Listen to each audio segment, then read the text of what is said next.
and welcome to our third and final RAHEdA webinar. And RAHEdA stands for Research Alliance for Higher Education in Africa.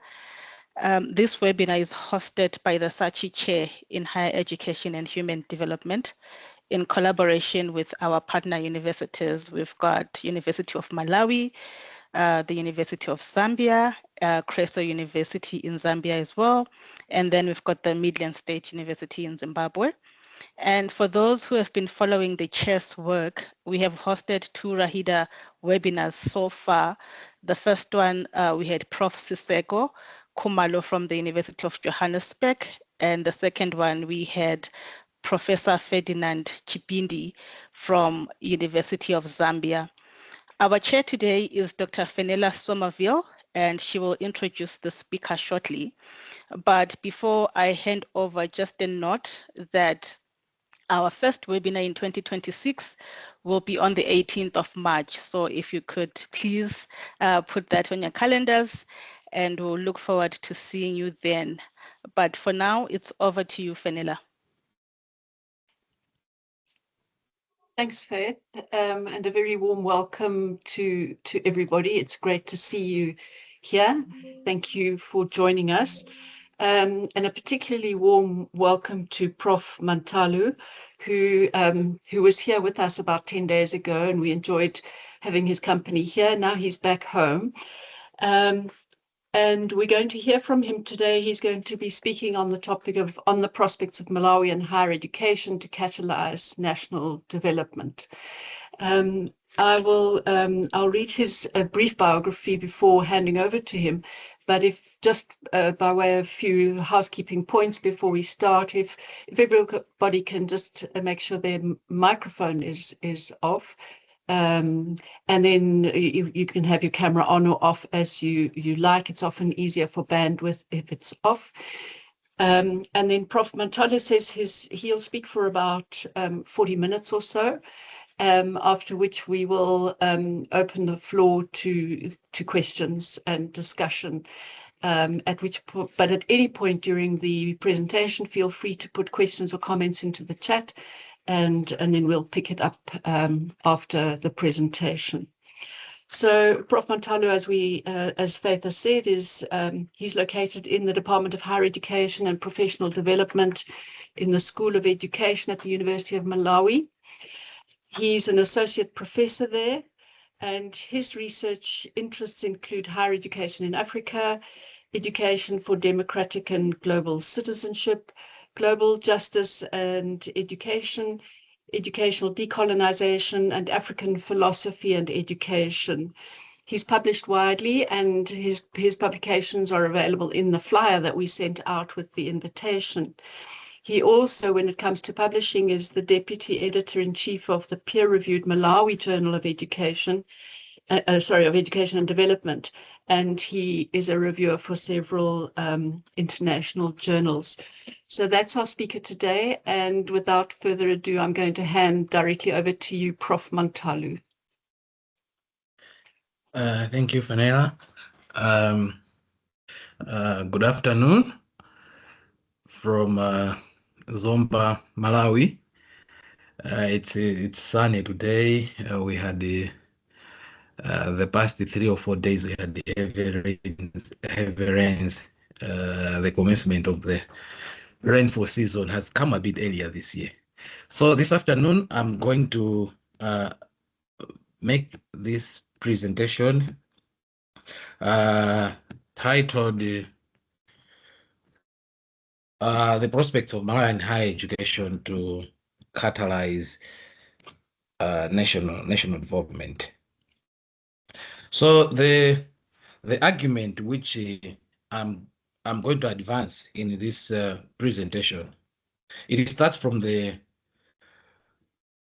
arguably agreeable point that the ultimate purpose of the university is contributing towards achievement of human well-being, whether we call it human well-being, whether we call it the common good. Ultimately, that's the role of the of the university. It may do so in different ways, but then that's what is expected of the institution that is a university. So this argument is essentially a critique of the Malawian Public University. The argument is that the university has a relatively weaker commitment to the local arena than to the global arena.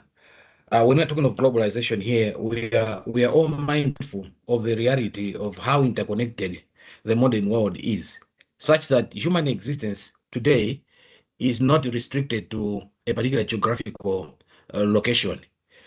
Our human existence is tied to the existence of other human beings beyond one's geographical boundaries. I think COVID has demonstrated this more vividly than any other thing, that we are so interconnected, and we are all interconnected at different levels. Travel is so easy today. People have multiple interests, multiple jobs, multiple business interests across the world, such that to be a human being today, you cannot necessarily restrict a person to one particular location. So there is, in a sense, our existence has assumed a global dimension, which we cannot run away from. However, despite having this dimension, the existence of the global dimension does not necessarily mean that we should extinguish the interests or the concerns or the commitments of the local arena. So the argument I'm advancing is that Malawian higher education, particularly Malawian public universities, I think by the Malawian universities in this presentation, I'll largely be referring to the Malawian public university rather than those that are private.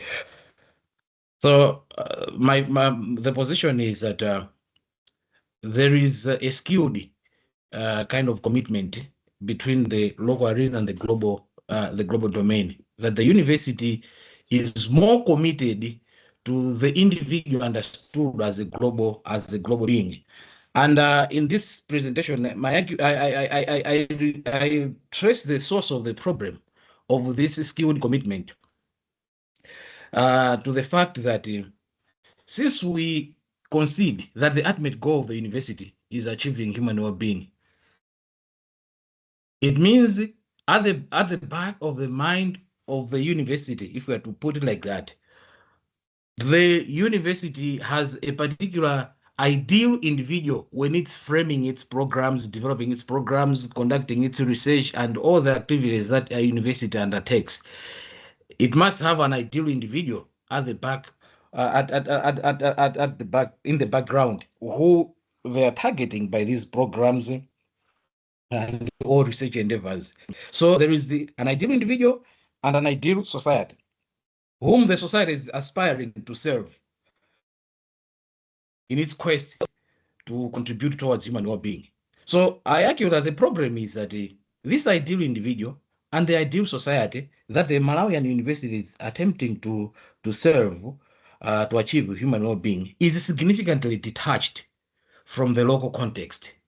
And I think that is the source of quite some significant challenges which the university in Malawi finds itself in. And because of this, because the ideal person and the ideal society to which this university is committed to is detached from the local context, this undermines the capacity of the university to help to achieve development locally.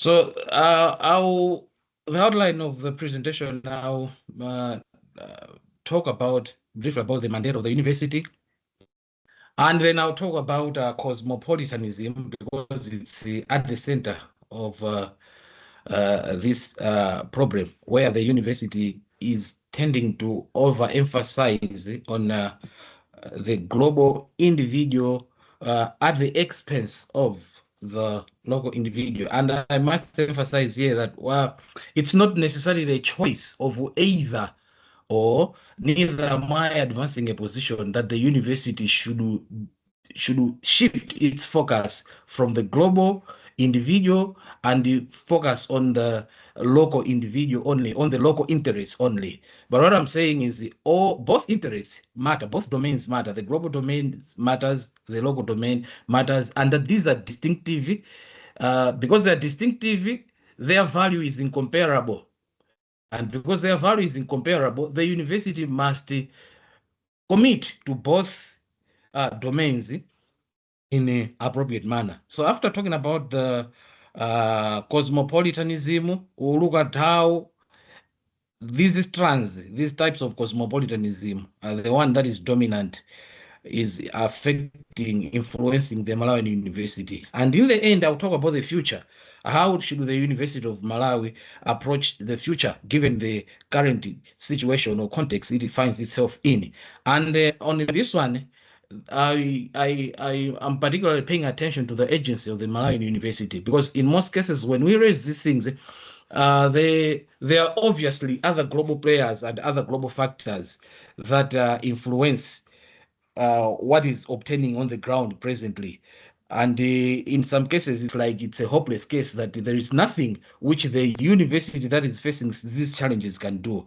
But I will submit that it's the university can do something about its situation, despite there being other external factors beyond its reach.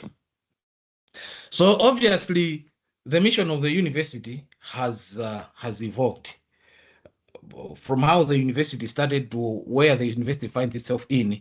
It initially had the origin of the university, and by the university in this case, I'm talking of the university as a generic concept. That the university started off with the influence of the church, having religious commitments, and then in the process it started changing, having an obligation to develop or produce workers and so on, and getting to the point where we are at today. But the present condition where we are in today, we find that it is the state and the market that have been the most influential drivers of the university. The agenda of the university has largely been influenced by these two, the state and the market. Presently, the market seems to be having an upper hand because the state has been weakened significantly by globalization, because the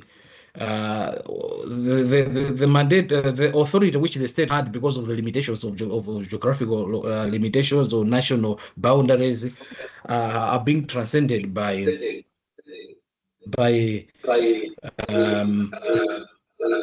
sorry, I was just hearing some feedback. I thought it's from my end. They're being overridden by globalization, global interconnectedness. So what is more influential today is the market, and the state too still has some influence. However, each of these is criticized because they have some excesses. The state, the market, the common criticism which is leveled against the market, that it disregards social justice interests because it only prioritizes economic interests only. And the state, obviously, it's usually criticized, or people are more cautious of the state because it can promote certain exclusive tendencies. It can oppress some people, maybe just by virtue of them not being members of that particular nationality, and multiple other isms which may counterserve social justice. So even though we have the state and we have the market as the most influential drivers of the university, they are not the only ones which can serve the human good or the public good or human well-being, which is the mandate of the university. So it does not always mean that because there is the presence of the state under the market, that automatically the well-being of humanity is going to be achieved, because these have got their downsides, as we have seen. So presently, the global economy, which influences most relations of human beings across the world today, across countries, has also had very significant influence on higher education institutions. In general, higher education institutions have been reduced. The relations between individuals, societies, and the higher education institutions has been that of a consumer market relations, as we saw. So it's expected that the students who are coming to the university, the society in which the university is, are understood as consumers. On the other hand, still more, the state still has expectations that the university should contribute towards achieving social justice through different ways within the university. But what is still coming out strongly is that the global interconnectedness has forced the universities to reimagine the mandate of the university and its orientation. More importantly, as I said earlier on, it's the idea of this person. Who is this person that the university has in mind when it is establishing its programs, when it's conducting research? What defines this person, this self? The self has become global, obviously, and it's expected of the university to also change its orientation. And the universities have changed over the years. They have become now more global. And then when we talk of this idea of the individual, of human existence today becoming global, it leads us to what is usually referred to as cosmopolitanism.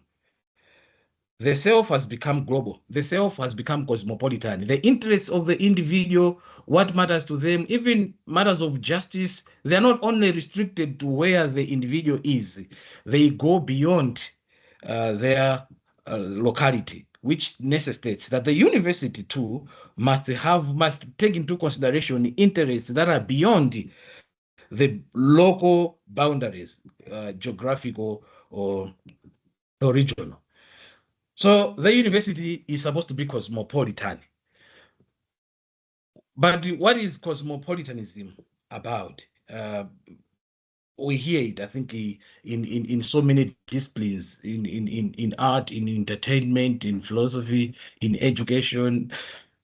But for the purpose of this presentation, we are starting from an understanding of cosmopolitanism as a fundamental normative principle.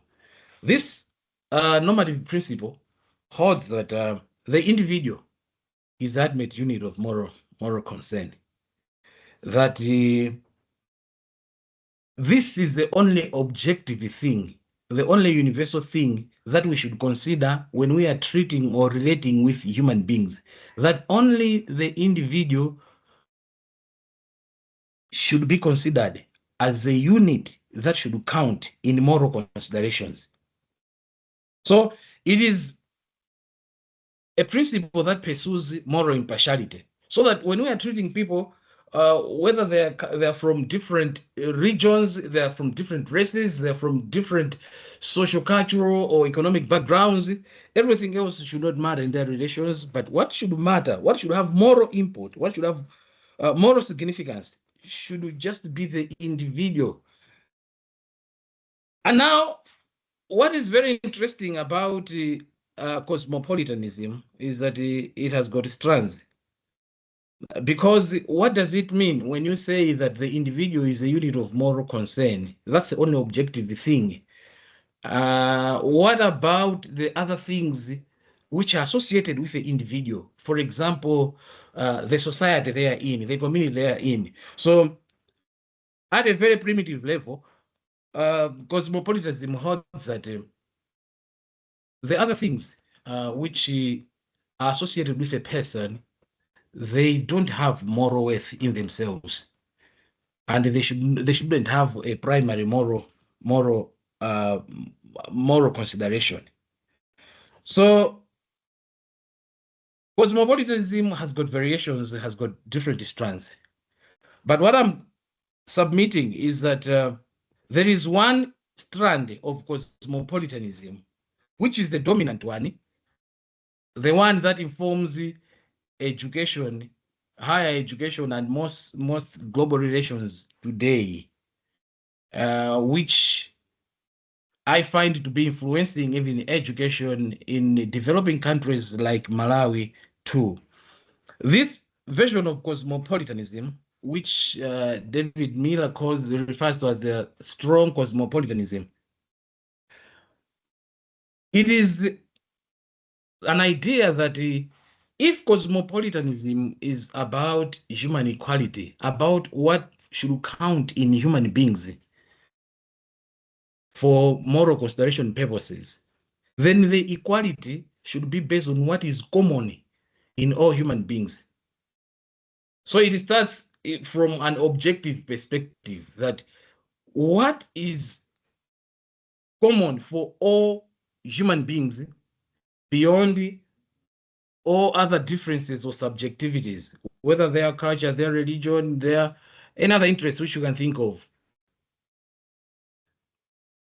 That equality that is built on objective principles should be the one on which we should base all other relations which we have as human beings.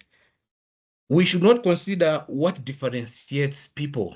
So we should only consider what is common for all people. And I think this is where you had this thing of human beings have got autonomy. Human beings, yes, they want to make decisions about their own lives, what they should do, and that capacity that they have rationality and they have capacity to make decisions by themselves is what is common for all human beings, and that should be the source of the kind of rights and freedoms that we should value in human beings. So the bottom line is we should value only what is equal in all human beings, that human beings have the capacity for autonomy. Human beings, they have certain interests, they have an interest for freedom. So what we should value most is let's value what is common in human beings.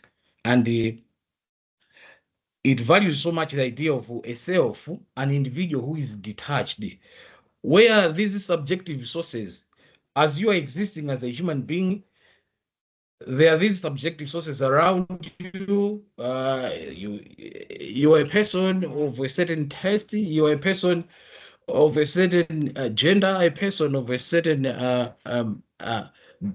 you belong to a certain group, you belong to a certain community. All these subjective things are considered as morally arbitrary. They don't have moral worth. The only thing that has got moral worth is the individual.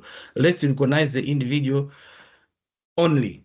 The other things have got no moral import. Now, because the other subjective sources, the other subjective things, local sources of being an individual, when you exist as a human being, the meaningfulness of you being a human being is because you can speak this language, is because you can participate in the life in this particular community you are in, because we should only consider individuals in terms of what is common among them. It means we extinguish the value of all these other sources as being morally significant. So whenever we're making critical decisions, we should just matter what would the ideal human being, detached from these subjectivities, what would be their preference? So this strong cosmopolitanism is largely outward looking. It understands humanity as a whole. And for you to appreciate human beings as a whole, you must extinguish what differentiates them, only focus what is common about humanity and what is of common interest. What is a common interest for a human being? The assumption is that all human beings across the world are going to have the same interests. Yes, they may have some basic interests. I mean, if you talk of protecting the right to life, that would be common. Every human being would want that. But beyond that, what makes human beings would be more than that. But this is the point from which this cosmopolitanism starts from. And one of the issues is it's an attempt to avoid such things like excessive nationalism, which I think across the world we are seeing such waves in parts of this world, to avoid some forms of essentialism or provincialism, just to look at humanity from a point of equality. Now, in the context of education, when you extinguish these subjectivities, it is something which has got normative consequences. Because the idea is when we say that human beings can be understood only in certain objective terms, their primary interests can only be understood in objective terms. There cannot be variation. We make assumptions of impartiality, that it's possible for a person to detach themselves and just be this individual with universal interests like everybody else, and that across the world human beings can relate with each other, ignoring the context in which they exist. Now, this concept of the detached self and its and the impartiality or the neutrality which it implies has got adverse implications when we look in the context of globalization, because we have some countries that do not shape the global economic structure. They don't have the economic muscle, the economic ability to shape the global economic structure. While we have countries that have got that ability and they do shape. Now, what does it mean to be a human being? To be a human being means going beyond what is common with everybody else and into something that is distinctive to you as an individual or as a person. Because human beings don't relate with each other as just equal beings. At a personal level, for example, there is individuation. Why we relate with one person differently from another person, how one person feels recognized, that which makes me to make this person feel recognized, I'm not going to apply the same to another person. Because for this person, for them to feel that I have recognized them, there is something they would want me to pay attention to. So the truth is that the idea of the neutral, of a detached self, though it is what drives cosmopolitanism, is not a reality. It's not possible. It's not practically possible. So what you have is that the global structure is shaped by countries that, though people may say this is something that is neutral, objective for everybody else, but the reality of human existence is that you cannot extinguish the differentiating factors, whether for an individual or for a society. So you have a global structure that is informed or characterized and dominated by interests of certain societies or of certain countries. On the other hand, a difference grounded cosmopolitanism is the one which I'm advocating for, which I would argue that education in the context of developing countries, even like Malawi, should consider. This cosmopolitanism, yes, agrees that the individual, all human beings are equal and they have equal interests and there are equal things that we should respect in all human beings, both at the individual level as well as at the social level. But instead of just looking at outwards, it also looks inside. It also recognizes the value of difference, the value of subjectivity. So while as the first strand, strong cosmopolitanism, what differentiates is regarded as moral arbitrary, for this approach to cosmopolitanism or approach to human equality, if we are to put it in those words, this approach to human equality holds that you can recognize people as equals by considering both what is common for all human beings and also considering what differentiates people, because that which differentiates people is what gives meaning to their lives. So it's an approach to cosmopolitanism that says that the subjective sources, the non-objective aspects of human existence, they actually do have moral value. they should actually be concerned when we are making decisions, whether they are about social justice or anything about human equality. Strong cosmopolitanism, its effects in higher education has been that because we regard that it's only that which is common in human beings that should matter, this has resulted into pursuing the so-called standard human interest, this objective or standard human interest, and ignoring what is subjective. So in the context of higher education, when we consider these, the rankings and the bibliometrics, internationalization, and so on, their pursuit of a certain fixed and objective set of interests that define the modern individual. More importantly, is the fact that this standard and objective individual has had his or her subjective sources of subjective life taken away, dismissed as being of no moral import or no ethical value. So that if you are having higher education institutions, we can predict the interests which universities must be pursuing. The person, the global person, is a standard person. That's the assumptions of strong cosmopolitanism. Is a standard person with standard interests. Therefore, we can be measuring all these other factors, international and so on, because the interests of the university are this. I mean, the interests of the individual human being are the same.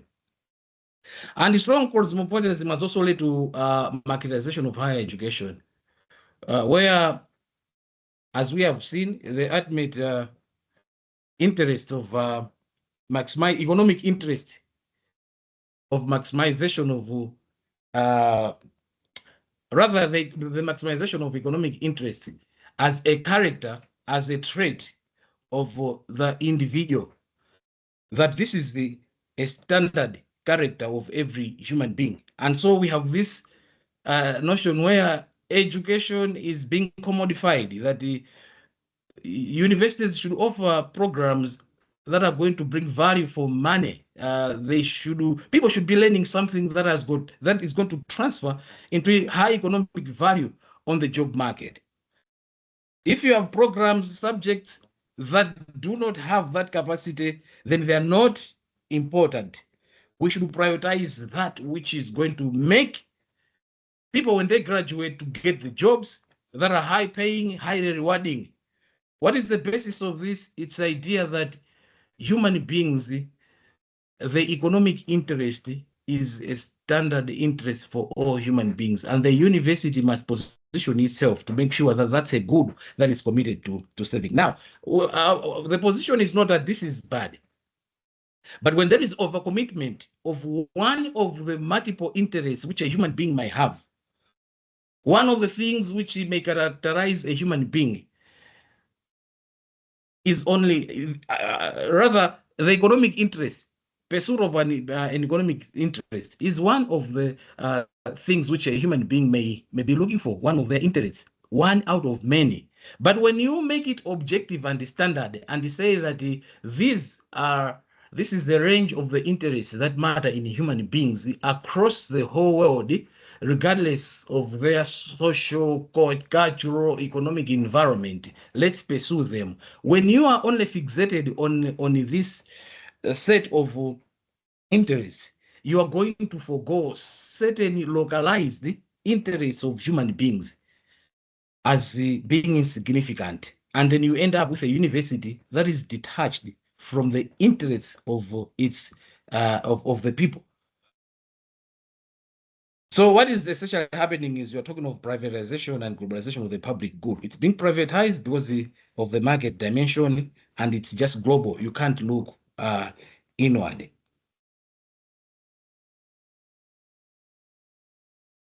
So in the process of chasing the detached global self, the university is increasingly detached, losing the direction of the sense of its mandate. it's ignoring the local context. So on the other hand, as we said, a difference-grounded conception of the self, it values difference and subjective elements, because these are the things that make life meaningful, as we have already highlighted. A global self that ignores difference is disadvantageous to developing countries or higher education institutions in developing countries, because they are not only on the receiving end of what the global structure determines as well. This is what the individual wants. Remember, they don't have the capacity to influence or shape the global structure, so they are usually on the receiving end. So they're not only on the receiving end, but they do so upon dispensing with local sources of meaning. So you have the Malawian University not as committed to the local sources of collective life in Malawi. And to exist as a human being means you express your existence through these subjectivities as an individual, and as a society through certain things that differentiate one society from another. And these are expressed through things, they can be expressed through language, for example. How committed are our universities to making sure that our languages, we have sufficient study of our languages, research on our languages, to make them relevant in the modern global economy? Can they be used as languages of technology, languages of trade? Our language is catching up with that. Now you'd find that there is less commitment on the university to invest in these local sources, because they are regarded as not globally competitive. The funds would rather be spent on some other things that have got an international appeal, or they are regarded as internationally relevant. So when we talk of, if we take the case of the social sciences and the humanities in the context of Malawi, one of the challenges we have is that there is a lack of authentically responsive research, obviously due to lack of funding. We have collaborative research. It has made its contributions to scholarship in Malawi.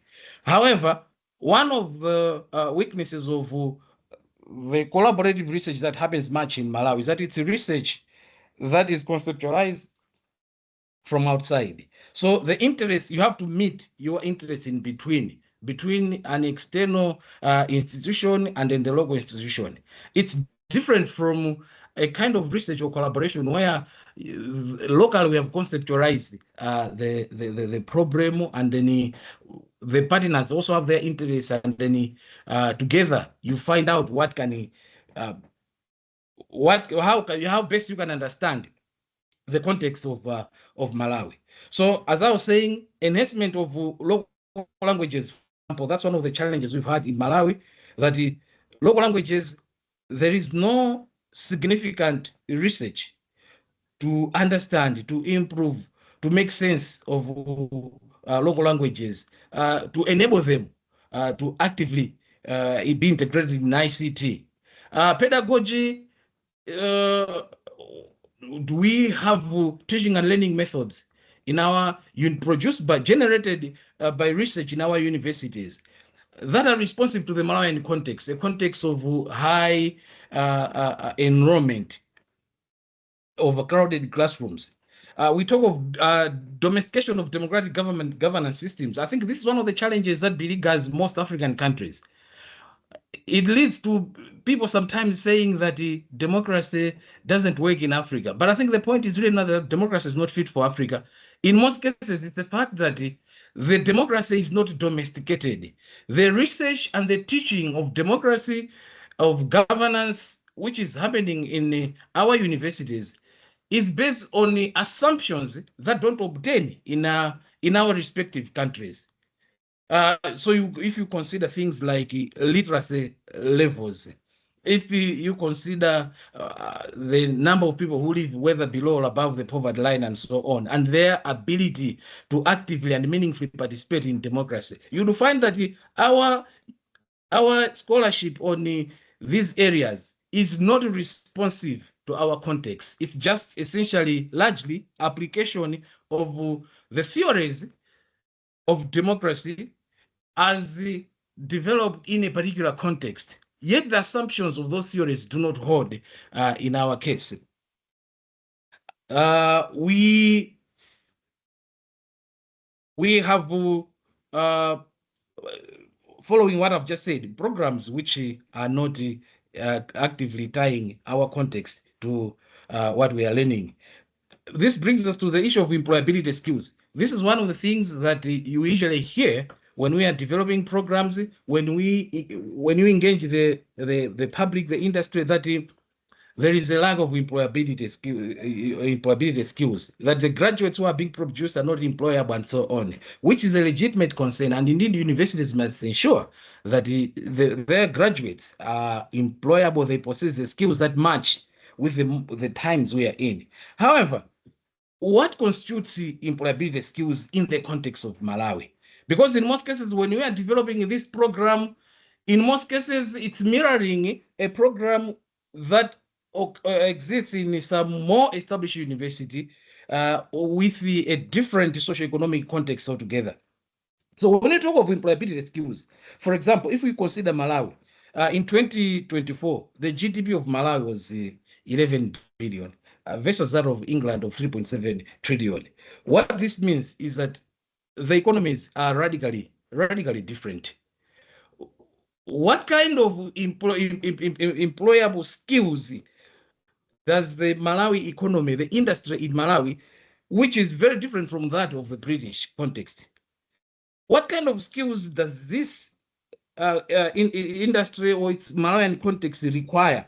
Obviously, it cannot be the same as those of the British. So it's not just a matter of transferring them or just saying these are what are being considered to be the employable skills and let's apply them here, because the economies are very different. It means the demands there, what is expected of the people there are different. Obviously, there may be similarities.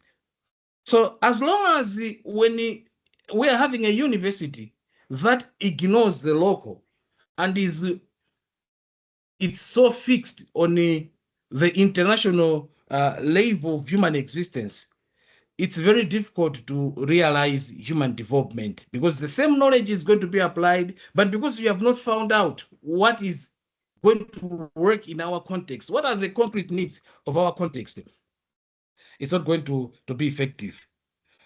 If you consider mother tongue language, which I've been talking about language, in developing countries, or in developed countries rather, the mother tongue is also the official language. So the language you speak is a language you're going to use in school, is a language you're going to use in the bank and everywhere. But in the context of a country like Malawi, we have local languages that are underdeveloped. And my point is, by referring to the underdevelopment of these local languages, largely, I'm not saying it's entirely the problem of universities, but I'm saying that universities have significantly contributed to this because they are not committed as they should to the development of these languages, because they are regarded as probably they don't give huge economic returns. Programs like this, research towards these issues doesn't attract funding and so on. But what you have by the end of the day is a situation where you have presently a literacy rate of 68%. And then these languages remain underdeveloped. English is the first language and spoken by less than only 1% of the population.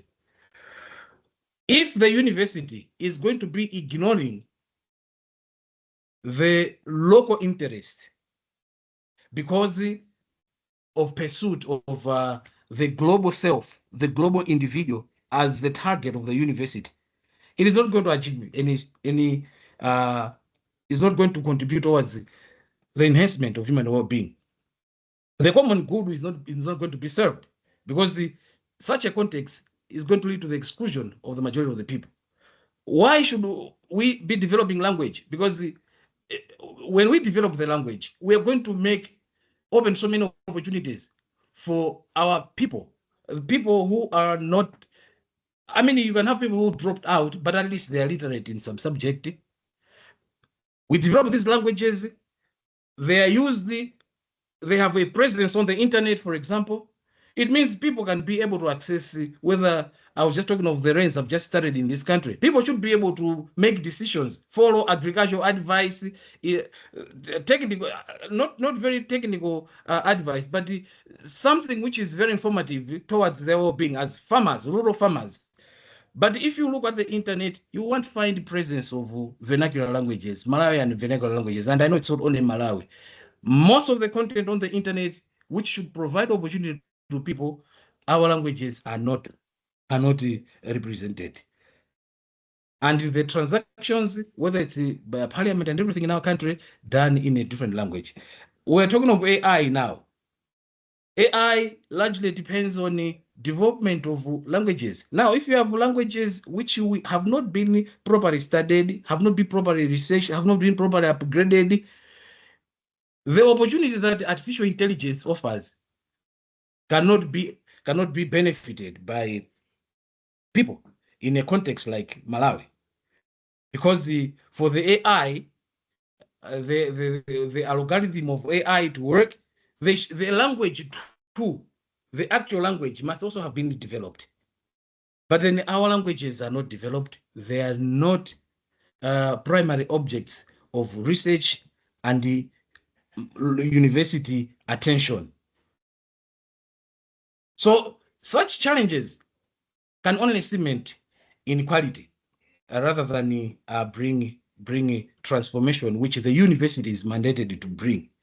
So as we look for the future, looking at the future, the university is expected to create a socially inclusive society. But the question is exclusion from what? We cannot only consider exclusion at the global level, that let's equip people with skills that they should have to be successful at the global level. That's very important, as I said earlier. However, it should not be at the expense of the local experiences, of the local interests, of the local issues that require addressing. So if you say the university must create a socially inclusive society, it should be against the exclusion that is local, because there is local exclusion, linguistic exclusion. There is no committed studying of the local arts, local literature in Malawian universities. So if you have this absence, it means we can succeed, we can equip people with the skills at the global level, but locally, we're still going to retain these inequalities and exclusions that are historical, that are linguistic rather. So the university has got a role to play. Globally, there is a humanities and arts crisis where the arts and humanities are not attracting funding, and I think we've read where some programs are closing and so on. In the context of developed countries, they can consider dispensing with this, though it's not something acceptable academically or normatively. But the consequences of them doing it now may not be as adverse as it would be in the context of a country like Malawi. Why? Because if I'm to give back the same example of the language, these are countries which have developed their local languages to be using them for trade, using them for as medium of instruction, using them for every function, just the language aspect. The language has developed. So because the languages have developed and they have been integrated into the economy, they've been integrated into daily life, such that people take them for granted. Sometimes people think they can that's why people can think that we can dispense with some of these programs that don't pay that are focusing on the arts, because they don't bring so many economic returns, because they take for granted the effects. I mean the the conveniences that the development of these languages has had on their societies. But in contexts like ours, if we don't develop our languages, it means we are going to permanently lag behind in AI, for example. So for the AI, where 68% of our population are literate, and probably a large number not literate in English, the AI can only be meaningful to the majority of Malawians if it is accessible in vernacular languages. And that can only happen when the research has been undertaken into those areas, which presently is not happening because of economic considerations. So the Malawi University should center social justice and human being in its mandate. It should consider the local dimension of human existence. And I think that because most of the public universities are largely funded by the state, I think there is an opportunity because they're overlapping interests. The state too would be interested to see something local being developed. For example, if you talk of the local languages being developed where they can effectively be used as in science or for just to enhance communication of information that can transform people, whether it's agriculture-based information and such kind of information. Not necessarily getting to the level of using them as language of science, but at a level where the ordinary person can benefit from a vernacular language that has been integrated into AI. So the state would obviously be interested, and the university, if it is also interested in is committed to ensuring that they develop the local sources of being, the local sources of life. I think there is an overlapping, there is an opportunity of overlapping interest between the state and the university. It's something which, should it be pushed, there is an opportunity it can work. But it is not being pushed now because the university's orientation is global, and global in the sense of ignoring and excluding the local as if they are incompatible, and it doesn't consider the local as it should. The university should, in this case, involve in lobbying for partnerships that can work in a way of improving the focus on local interests. In most cases, the university is critical of other entities. It can critique society, it can critique globalization, but I think the university should also critique itself regarding its contribution to human well-being at the local level. Because if you don't achieve it at the local level, you may equip people with all the global skills, and then you may still not achieve the ideal goal, because the inequalities and the injustices at the local level are going to be so strong that they will diminish whatever gains you can make at the larger global level. So the university should retrospect. It should also examine itself just as it examines all other entities. Thank you very much.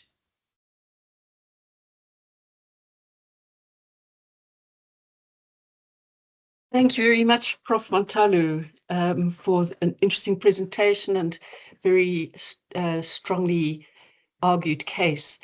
I think that it occurred to me that, in fact, exactly this RAHEdA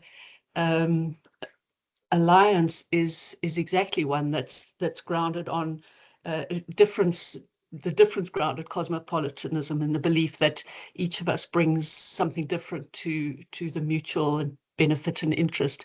I'm going to open the floor now to questions. There's a question in the chat from Judith, but before we get to that, I'll take any hands from the room, as it were.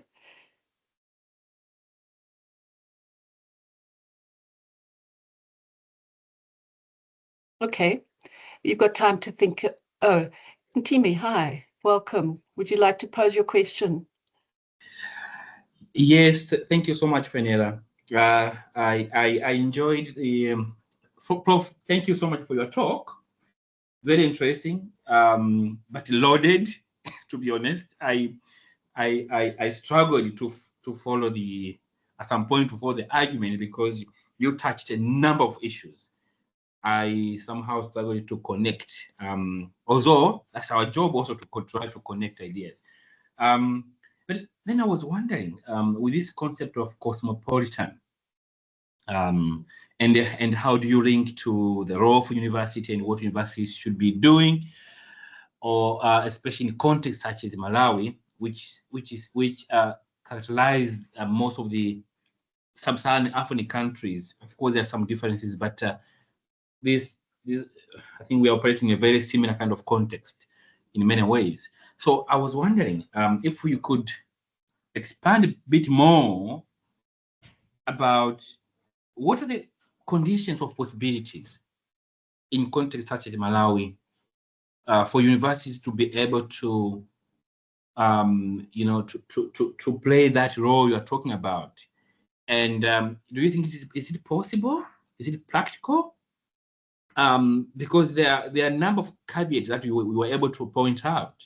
So what are the possibilities? What should be done, and who is responsible for doing so? Remember, these are institutions which operate within a particular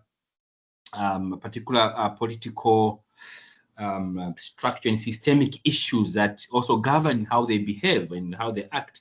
So how would they navigate that space? In your view, what kind of what are those conditions? Maybe we may learn from that. Thank you, Prof. Prof Manthalu, do you want to answer that question, or should we take others? There's a few hands, and there's Judith's question in the chat. Let me answer this one.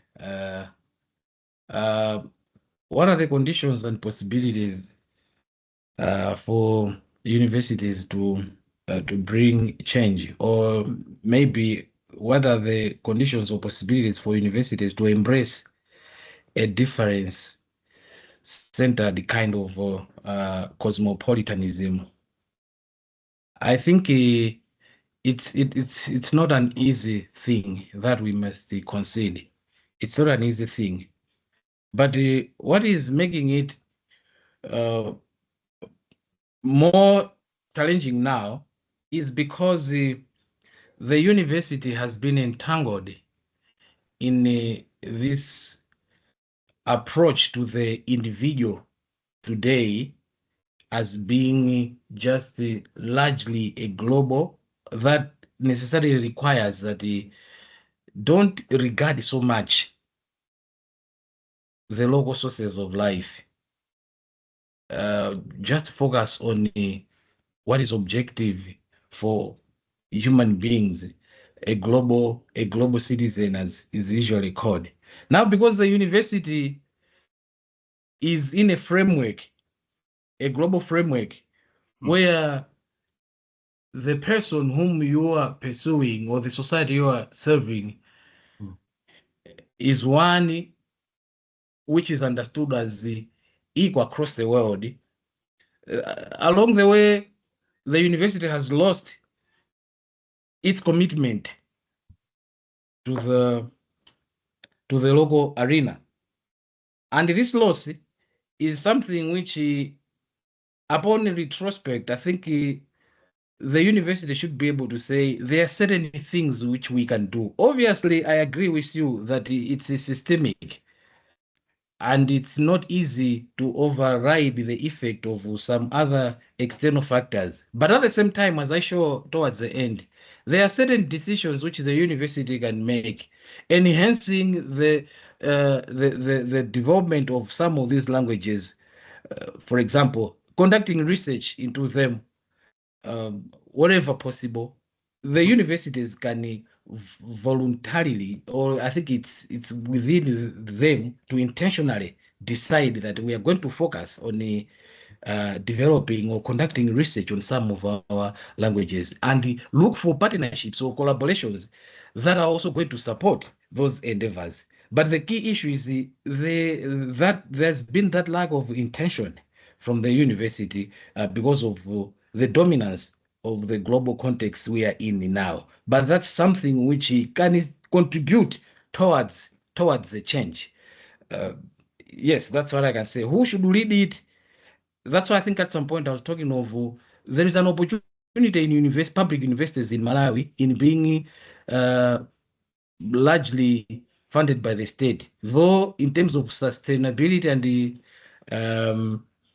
growth of the university, that has got a downside. But the opportunity that can come out of this situation is if there is intense lobbying of the university, lobbying the government and the related agencies, local agencies, that, for example, we want to conduct research into our vernacular languages to make them friendly for AI, have presence on the internet, because ultimately things like the internet, they should not be for elites. The internet should be something which a regular citizen can be benefiting from. But how can you gain benefit when you can't access it because of language? So the access can't just be technological, but also can be linguistic.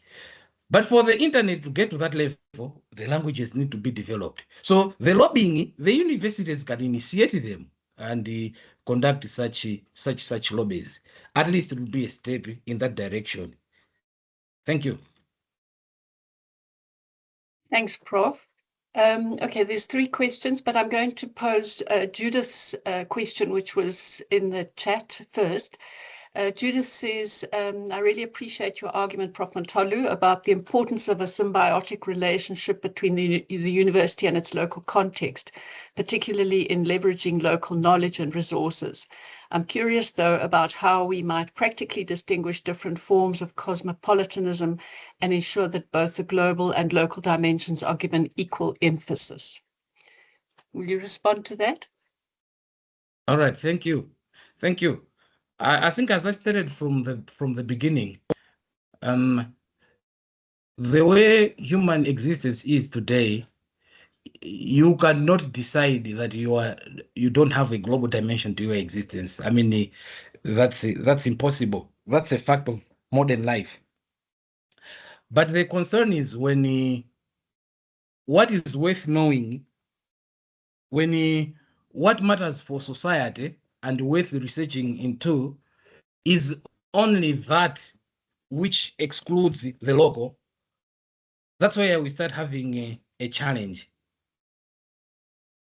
I think we need to agree that both dimensions of human existence, the global dimension and the local dimension, they matter, and that they are incomparable, and that each one of them has significant contribution to the meaningfulness of life to an individual, such that if one of these doesn't develop, the individual may not have such a meaningful life. And I'm saying that this is particularly the case with countries that are developing, because when we have the universities ignoring issues that are issues locally, like the arts and humanities issue I've talked about, for a country that has already developed their languages, that it's something a bit easier to dispense with the arts and the humanities in that way.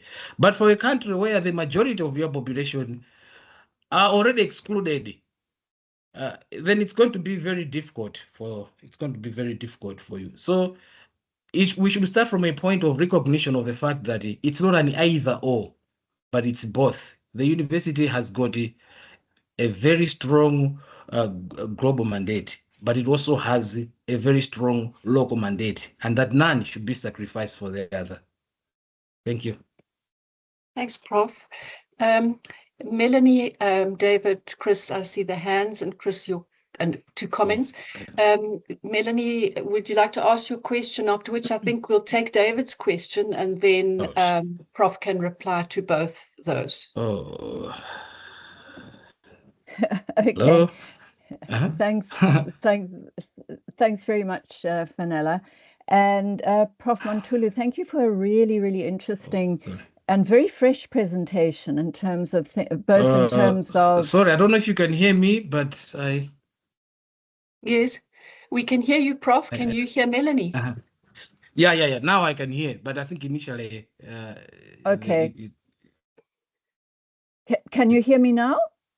Yes, I can. Okay, perfect.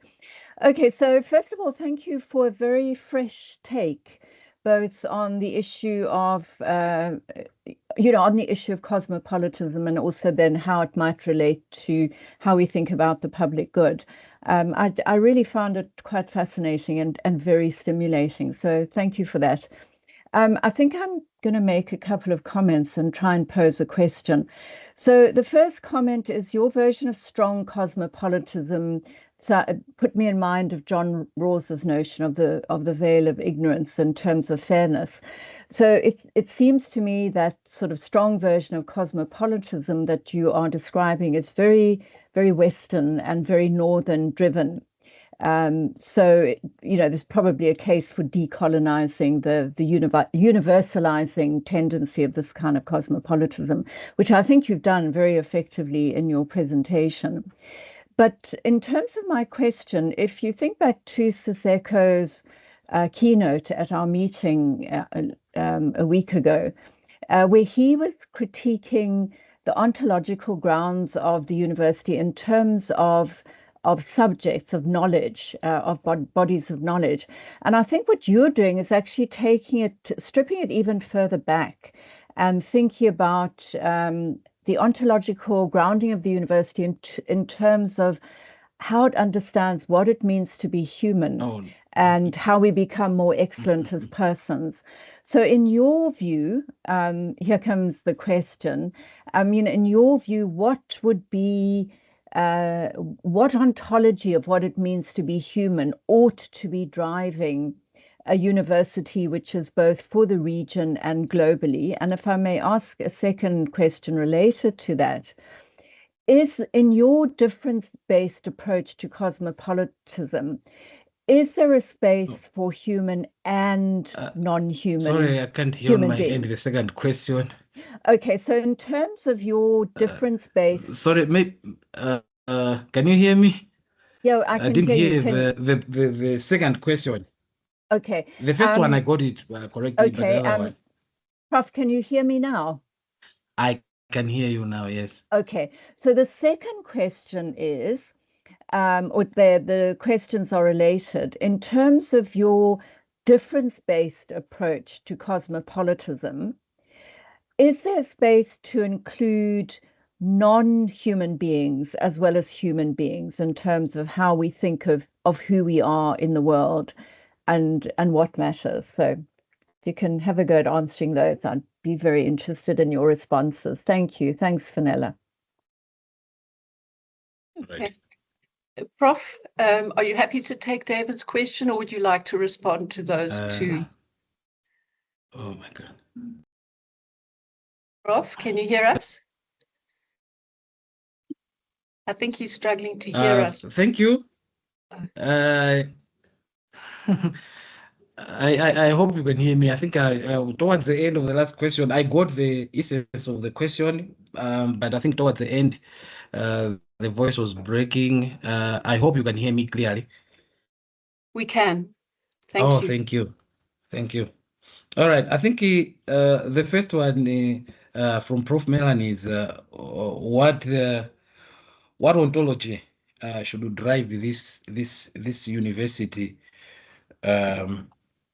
which equally considers both the local and the global interests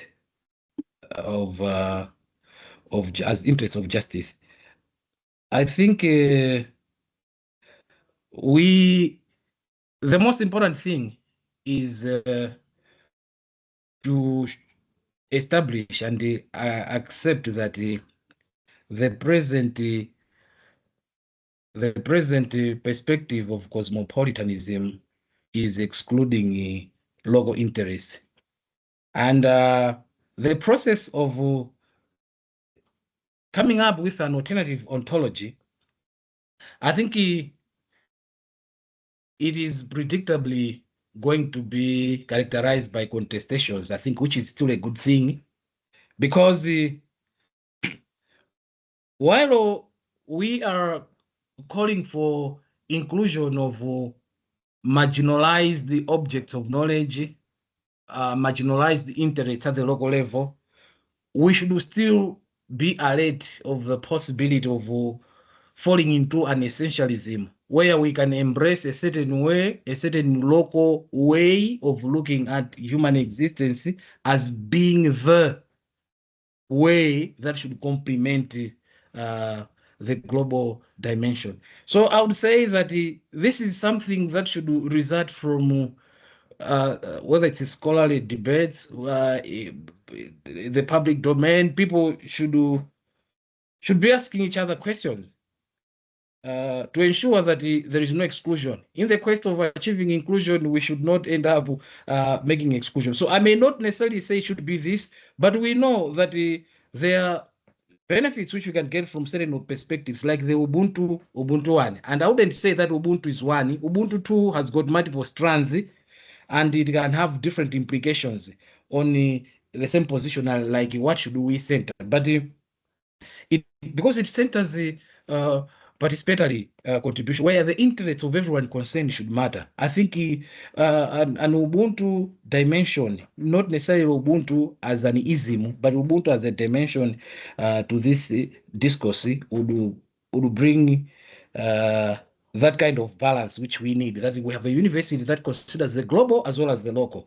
And similarly, it would also, the Ubuntu dimension can partially take care of the second question, whether the difference-based cosmopolitanism or a university that is conscious of difference at the local level can consider non-human beings. I think the Ubuntu dimension, I know of some works which people have made cases for the environment, for example, and for animals, that the Ubuntu approach to human existence, it centers the non-human life or non-human beings as legitimate objects of consideration. But I cannot say that it should be this. But I think the prospects are there, because we've seen, I think, in multiple countries, for example, when you look at issues of the environment, when corporate multinational corporations want to, for example, whether they want to do mining or something on the land that has got some significance, environmental significance to people or cultural significance to people, you have these tensions where people say, no, this thing matters to us in a certain way more than economic gain or maximization of profit. After you have established a mine or you have established some other whatever plant you may think of, which shows that there are prospects in alternative theories of human nature to take care of considerations of non-human beings, and the university also being conscious of that. That's what I can say. Thank you. Thanks very much. Thank you. Thanks, David. Thanks for your patience. Thanks, Fenella. And thanks, Prof Manthalu. It was fascinating, really interesting. I'm going to start with a much more pragmatic approach to this question of ontology. I mean, I think you're pushing it at the debates around Afropolitanism in a really interesting way in relation to the university. So if I look at the University of Malawi's website, it says on its front page that it's ranked #1 in Malawi and 6.8% of the world. So the university itself is obsessed with its global positionality, which obviously feeds through into what academics do and perhaps what the students aspire to as well. So I guess my question would be,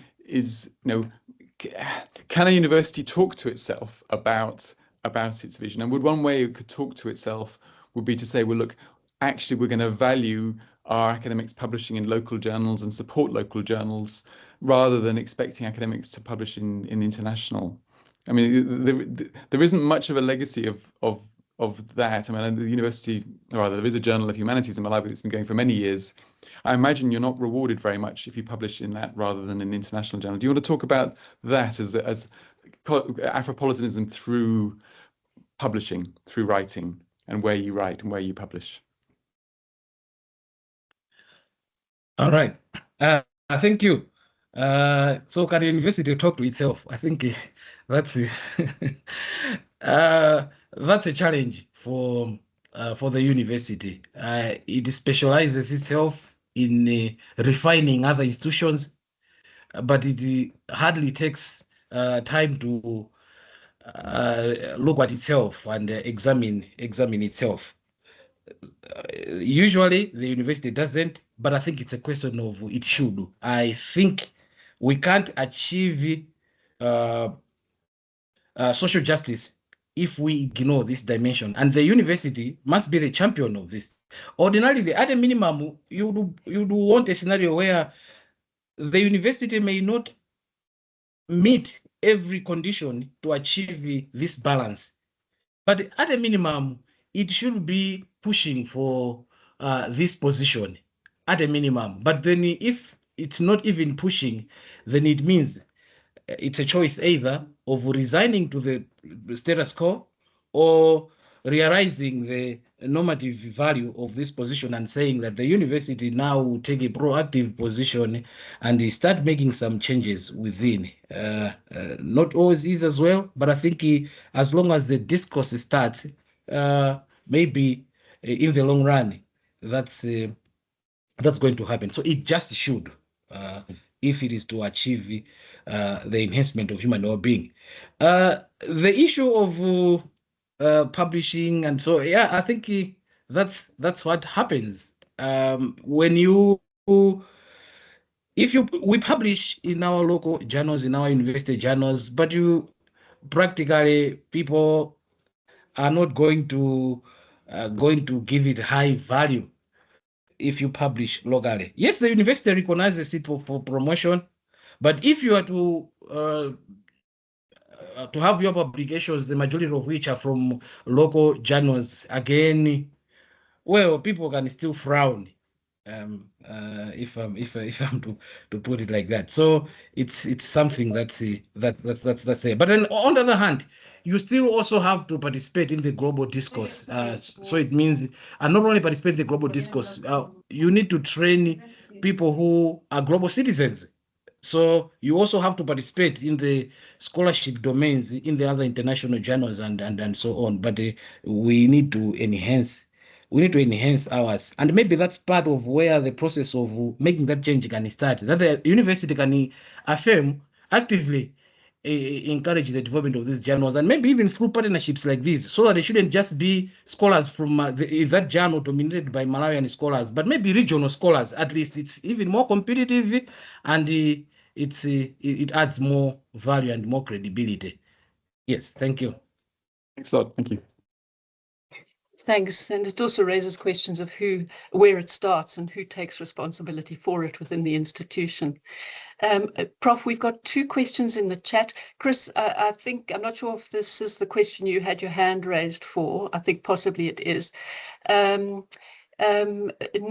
E, I'm sorry, I don't know the first name. I'm not sure if you want to ask the question yourself, unmute yourself and ask, or whether I should read it out.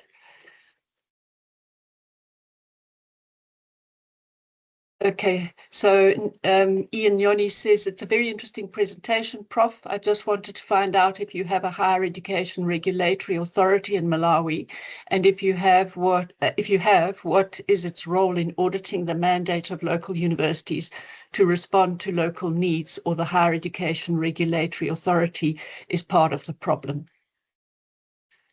Thank you very much. I think we do have the National Council for Higher Education, and I think their regulatory role so far is just largely about ensuring that you meet certain standards, not necessarily substantive. What is contained in the programs, how much of the programs are focusing on what. Largely, it's these standards for a proper bachelor's degree, a master's degree. Do you have sufficient staff? And these standards, as all of us would know, are international, and we need to have them because the learning is also about going beyond where you are. You have to communicate with the other people in other parts of the world. So largely it's about that. I don't remember any aspects of our National Council of Education, the qualification frameworks and everything that demand that your programs, you must have such a focus, or the content must be focusing on such things. We don't have that. So they just look, there is an assumption that the universities will determine the substance of their programs and the research. Thank you, Prof. Dr. Manthalu, I see you. I'm going to open the floor for Chris now, who's waited very patiently for his question. Chris, would you like to ask it?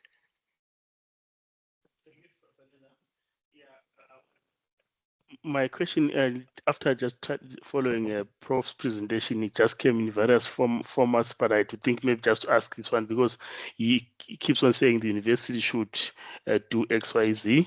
Then now it kept on, I then had to ask myself, that who is the university in this case in your presentation? Because we are also, in your argument, you are bringing that the university seems not to have autonomy in the sense that it's controlled or is put pressure by the global pressures, government and private players who prioritize more efficiency and competitiveness over equity and empowerment, if I can put in that sense, in terms of the social justice.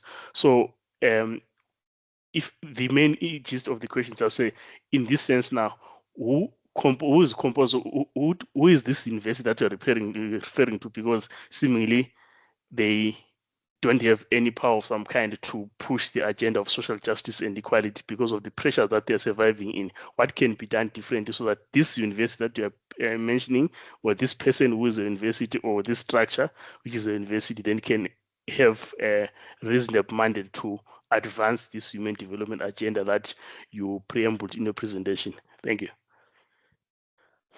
Thank you very much. I think that's quite an interesting question. Who is the university? I think the university is at the same time one and at the same time many things, but probably it's the university is many things.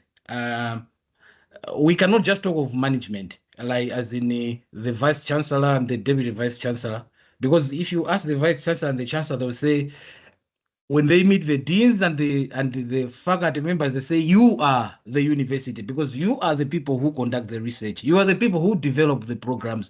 You are the people who do all these things. So at this point, I wouldn't necessarily pinpoint and say that within the structure or the unit that is a university, it is this particular office that is responsible. But that said, it largely starts with those who make academic decisions within the university. And it may not only be the managers, because sometimes the decisions of the managers can be influenced by the faculty at the lower level. So if the faculty have got this consciousness or have got this awareness that we think that in our university endeavors, we are marginalizing, we are systemically excluding local interests, and we should do something about it, they are the people who can start. So in this case, the university may be the professors, the lecturers, the people who go and conduct research. They are the people who choose, I'm going to research on this thing. They're the people who, when they have a seminar, they choose this will be the theme of our seminar. They're the people who constitute the Senate. You know, these are levels where these decisions are made. So largely, it's just, it should start from a sense of awareness by the scholars within the university that they appreciate it, because when they appreciate it enough, collectively, they can push for some form of change. Now, the issue of power and pressure that is external, that's a reality. And when you read around, you even discover that even the established universities, they also face this neoliberal pressure that they should make certain changes to suit certain economic interests on the market. It's not only in a country, in a developing country like Malawi. I think universities across the world are facing this. But what I showed towards the end was that While we have this external pressure, there is also something which the university can do locally. So it's not, I don't think the best position should be that we should wait. This is one of the things I find in a lot of decolonization literature, which in most cases I don't agree with, that we should you can achieve certain things only when things at the higher level changes or external factors change. The external factors are not under your control. So the university should focus at least on the things it has control over and start making changes in that regard. I think achieving change is a cumulative process. There isn't only one magic bullet which is going to achieve change, but you've got to start from somewhere and consolidate the gains you are making in that area. And in the long run, if there are some changes at the global level, it may only help to enhance what you already started. So the areas which the university can do is decisions which they can make. Are we paying sufficient attention as a university to do the other areas, the arts and the humanities, for example? That's a choice a university can make. And a state-funded university like ours, it's something which is within the reach of such public universities in a country like Malawi. Thank you. Thanks, Prof. And just to add to the complexity, I think you speak to the internal cosmopolitanism of the university and all those multiple levels and stakeholders. Yeah. We've got 4 minutes left. Dr. Mwelwa, you've got a question, and we possibly have time for one more question after that. Dr. Mwelwa. Yeah, thank you so much, Chairperson. Professor Manthalu, thank you so much for the presentation on the role of higher education, which is a university or national development from a cosmopolitanism perspective. Now, from your presentation, it seems one way through which cosmopolitanism manifests is through the availability of scholarships, for instance, for postgraduate students to go and study abroad, as well as brain drain of skilled human resource, which could be from local universities or other sectors in the country. So from your perspective, Prof. Manthalu, how can developing countries like Malawi leverage these manifestations of cosmopolitanism and use them to promote national development and not the other way around? Thank you. Thank you. So you are talking of scholarships abroad and brain drain. My comment firstly on the scholarship abroad, it's necessary. Actually, traditional cosmopolitanism or the origin of cosmopolitanism was based on the idea of mobility, that a person can move and experience whether it's cultures from different places to enrich the human experience or to have a fuller meaning of what it means to be human. So when we are talking of scholarships from abroad, if I got you right, I think that's something which should be encouraged. That we participate, whether as universities, units within the universities, or graduates from the universities participating in scholarship outside us.